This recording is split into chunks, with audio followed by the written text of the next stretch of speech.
আসসালামু আলাইকুম।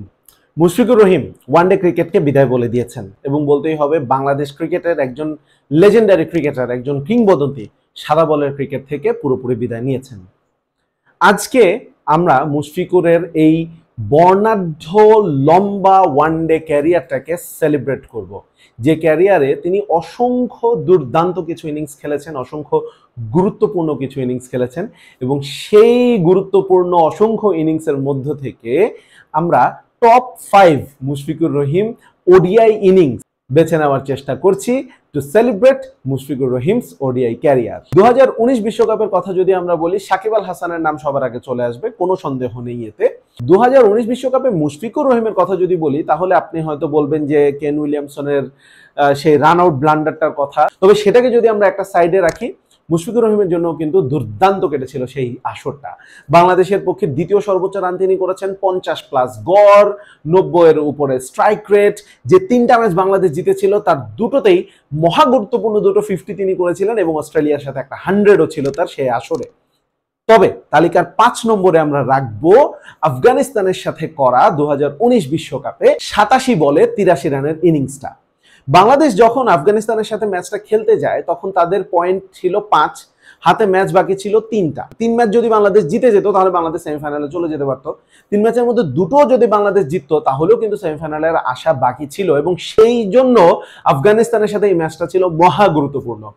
টসে জিতেছিল আফগানিস্তান এবং ব্যাটিং এর জন্য পিচটা কিন্তু সেদিন ভালো ছিল না। সেদিন আফগানিস্তান প্রথমে বাংলাদেশকে ব্যাটিং এ পাঠায়, তারপরেও বাংলাদেশের স্টার্টটা ডিসেন্ট হয় thanks to Mushfiq's and Shakib's brilliant partnership. তবে সেই পার্টনারশিপের পরে সাকিব যখন 50 করে আউট হয়ে যান, বাংলাদেশের ইনিংসে একটা ধস নামে।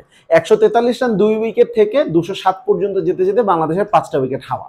কিন্তু বাংলাদেশের জন্য সৌভাগ্যক্রমে সেদিন মুশফিকুর রহিম একটা প্রান্ত আগলে ধরে রেখেছিলেন এবং সাবলীলভাবে ব্যাটিং করে যাচ্ছিলেন। সাকিব আল হাসান 5 উইকেট পেয়ে প্লেয়ার অফ দ্য ম্যাচ হয়েছিলেন বটে, তবে মুশফিক যদি এই 87 বলে 83 রানের ইনিংসটা না খেলতেন তাহলে কি বাংলাদেশ 262 রানের এই পুঁজিটা পেত? তালিকা 4 নম্বরে রাখবো 2015 বিশ্বকাপে ইংল্যান্ডের সাথে খেলা মুশফিকুরের 77 বলে 89 রানের ইনিংসটা। আইকনিক একটা ম্যাচ বাংলাদেশের ক্রিকেট ইতিহাসে। সেই ম্যাচে জিতে বাংলাদেশ কোয়ার্টার ফাইনাল খেলেছে বিশ্বকাপের, ইংল্যান্ডকে বের করে দিয়েছে বিশ্বকাপ থেকে। সেই ম্যাচের কথা যদি আমরা বলি, রিয়াদের সেঞ্চুরির কথা সবার আগে মাথায় আসবে বাংলাদেশ ক্রিকেটের জন্য। ওয়ার্ল্ড কাপে ফার্স্ট 100, রুবেলের সেই ফায়ারি স্পেলটার কথা আপনার হয়তো মনে পড়বে। তবে মুশফিকুর রহিমের ইনিংসটা যে কতটা গুরুত্বপূর্ণ ছিল সেটা কিন্তু বলে শেষ করা যাবে না। সাকিব আল হাসান সেদিন যখন আউট হয়েছিলেন 22তম ওভারে বাংলাদেশের স্কোর ছিল 99, 4 উইকেট। ওই সময় মাহমুদুল্লাহ রিয়াদের সাথে জুটি বাঁধেন মুশফিকুর রহিম। মাহমুদুল্লাহ রিয়াদ একটা প্রান্ত ধরে রাখেন, অ্যাঙ্কর রোল প্লে করতে থাকেন। মুশফিকুর রহিম একটু সেট হলেন, তারপরে করলেন কাউন্টার অ্যাটাক। 144 বলে 141 রানের দুর্দান্ত একটা জুটি হয়েছিল এই দুজনের মধ্যে। মাহমুদুল্লাহ আউট হয়ে গিয়েছিলেন কিন্তু মুশফিকুর রহিম পিটিয়েই যাচ্ছিলেন একটা প্রান্ত থেকে। বাংলাদেশের 5টা উইকেট হাতে ছিল তখনও, যখন প্রায় 3 ওভারের মতো ম্যাচ বাকি ছিল।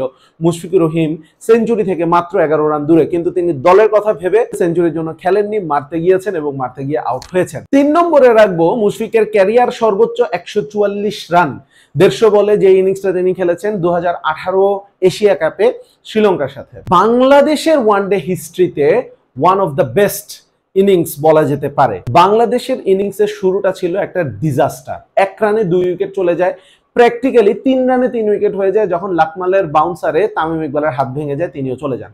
এরপর মুশফিক আর মোহাম্মদ মিঠুনের একটা অসাধারণ পার্টনারশিপ হয় 131 রানের, কিন্তু 63 রান করে মিঠুন যখন আউট হয়ে যায় তখন বাংলাদেশ ইনিংসে আবারও কলাপস হয় এবং 229 রানেই বাংলাদেশের 9টা উইকেট চলে যায়। সো প্র্যাকটিক্যালি যেহেতু তামিমের হাত ভেঙে যায়, ওই জায়গায় বাংলাদেশের অল আউট হয়ে যাওয়ার কথা, কিন্তু সবাইকে, পুরো ক্রিকেট বিশ্বকে অবাক করে দিয়ে ব্যাট করতে নামেন তামিম এবং তিনি নেমে এক হাতে ডিফেন্স করেছেন একটা বল। ওই একটা বল মুশফিকুর রহিমের ভেতরের একটা কি বলবো, একটা ইনার বিস্টকে আনলিশ করে দিয়েছিল। তার ভেতরে লুকিয়ে থাকা বাঘটাকে তিনি ছেড়ে দিয়েছেন। সেদিন পাঁজরের হাড় ভাঙা নিয়ে ব্যাট করছিলেন মুশফিক। 47তম ওভারের শেষ বলটা তামিম কোনো মতে এক হাতে ডিফেন্স করলেন।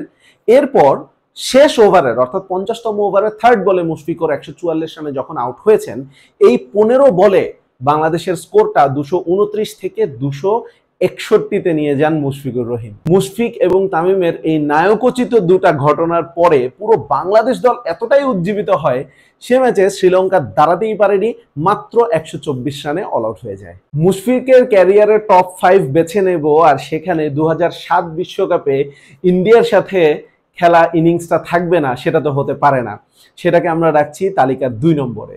এই ম্যাচটার কথাও যদি আমরা বলি, ওই মাশরাফির 4 উইকেট, রফিক আর রাজ্জাকের 3টা করে উইকেটের কথা মাথায় আসবে, বা তামিমের সেই অধ্যত্বপূর্ণ 50টার কথা মনে আসবে।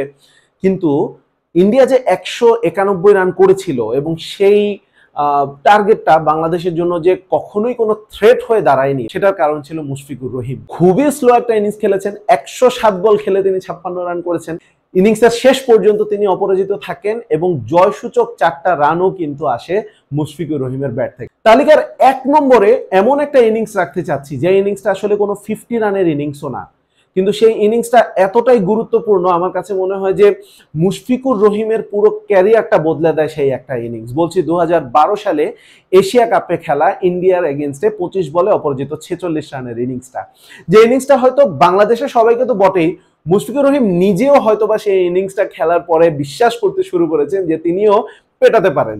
ইন্ডিয়ার সাথে সেই ম্যাচটা সচিনের জন্য বিশাল একটা ম্যাচ ছিল, কারণ তার ক্যারিয়ারের 100তম শতক, 100 ছিল সেদিন বাংলাদেশের সাথে, এবং ইন্ডিয়া কিন্তু বেশ বড় একটা স্কোর করেছিল, 289 রান স্কোর কিন্তু করেছিল তারা। বাংলাদেশের শুরুটা খুবই স্টেডি হয়, জহুরুল হক আর তামিম ইকবালের দুটা স্লো এবং পেশেন্ট দুটো 50-র ফলে বাংলাদেশ কিন্তু ভালোই এগোচ্ছিল। 34তম ওভারে তামিম ইকবাল যখন আউট হলেন তখন বাংলাদেশের স্কোর ছিল 156, 3 উইকেটে, অর্থাৎ জয়ের জন্য 97 বল থেকে 134 রান প্রয়োজন। কঠিন কাজ।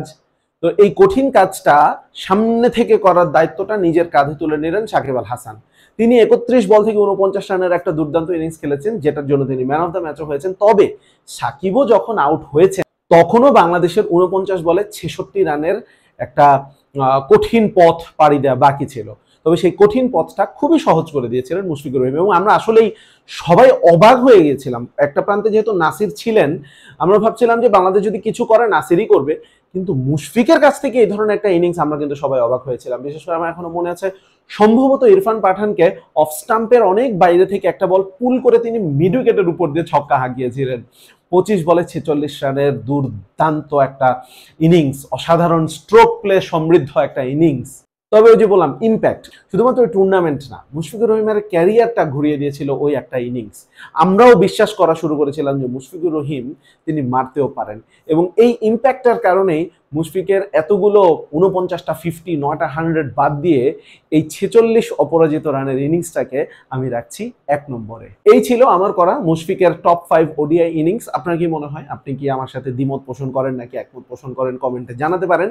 আর সাবস্ক্রাইব করেছেন নাকি সে প্রশ্নটা আরেকবার করছি, যদি করে না থাকেন আমি জানি না আপনাদেরকে আর কি বলবো। অবশ্যই সাবস্ক্রাইব করুন। কিভাবে, কেন করছেন না আপনারা সাবস্ক্রাইব?